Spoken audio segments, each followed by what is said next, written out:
Got a question for you. Are you tired of carrying around that bulky wallet or digging through your purse to find the right credit card for purchases?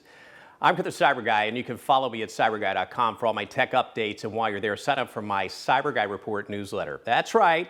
With Apple Wallet, you can pay for gas, groceries, a night out, and so much more, all with the tap of your phone. Setting up Apple Pay is a breeze. Here's all you do. First, make sure you're signed in with your Apple ID on your phone by opening up the Settings app on your iPhone and checking to see if your name is displayed at the top of the screen. If it's not, sign in by following the prompts. Next, open the Wallet app and tap the plus sign in the top right corner to add a new card. You can either use the camera to scan your debit or credit card or enter the card information manually. Once your card is verified, you are good to go. Double-click the side button on your iPhone and use Face ID, Touch ID, or enter your passcode to confirm your identity at the store. Then hold your iPhone near the card reader and make the payment.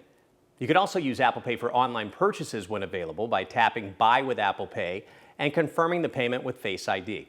All you need to do is look for the contactless payment symbol or the Apple Pay logo to know if the location accepts it. For more tips and tricks on all your Apple devices, go to cyberguy.com and be sure to sign up for my free CyberGuy Report newsletter.